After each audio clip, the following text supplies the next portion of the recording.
Welcome back. Well, it's something a lot of us don't think about until the time comes. We're talking this morning about caring for your aging parents and what you could do to start planning ahead. Our financial expert, Elizabeth Dang Samuel, joining us this morning. Good to see you again. Thanks for being with us. Thank you, Greg.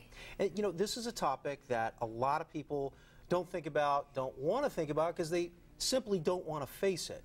Yeah, it's hard when your parents are getting older, but it is a part of reality. And to make sure that your finances stay secure and your parents, as well as saving for all your other goals, start planning as early as possible. So first and foremost, just sit down and have a conversation with your parents, and talk about their expectations.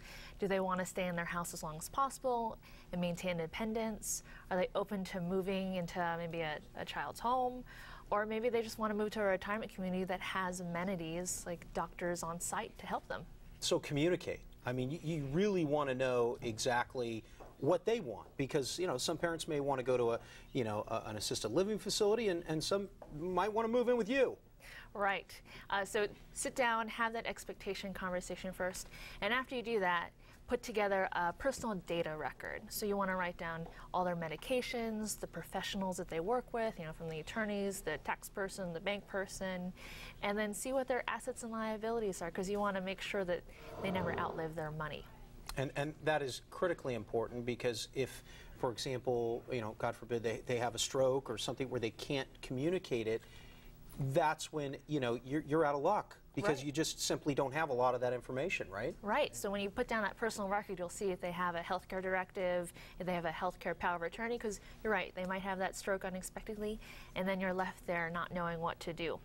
And you say get advice from professionals, because this is just, it's overwhelming for a lot of people. I mean, not only do you have your own life to deal with, now you have to deal with taking care of a parent or parents. Right. So, you're not expected to know everything.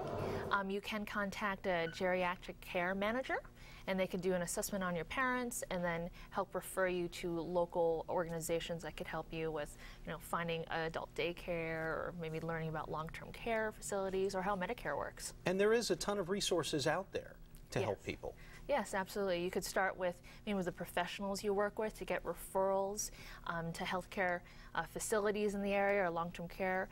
You could also find, just go on the internet and you can look up adult daycare centers in your local area through your churches and organizations. And I remember we were talking a little bit when my grandmother was with us. My mom found a great resource during the day that was kind of a daycare for seniors, where they could go and they could Right. play games or read or just be around other seniors rather than staying home and not being productive. And that's so important. And you say there's an elder care locator. Talk about that. What is that? It's a federal government organization, and you can look it online. The Elder Care Locator will help you find the facilities in the area that could help you with self-help groups, finding the organizations like the adult daycare that you used for your grandmother in the area, so you can have all your resources ready to go if you need them. And that very well could be where my mom found that senior daycare. Now, talk about, really quickly, we have about a minute left, the tax benefits, especially if one of your parents or both of your parents live with you. Exactly. So if you are the primary caregiver for your parents that have moved in, sometimes you can get a tax benefit. Just like you write off your child, you can also have a dependent care credit for your parents. Also, if you have a dependent care account through work, you can put your money in there and get a pre-tax benefit, so you can pay for their prescriptions and their doctor visits through your health care account. All right, some great advice. Elizabeth Dang Samuel, our financial expert. Something a lot of people don't want to talk about, but they really need to in order to get those financial affairs and medical affairs in order. Absolutely. Start planning now. All right, perfect. Thank you very much. And of course, for more information, you can go to our website, san diego6.com. Well, San Diego Living is just getting started. Be back in a moment.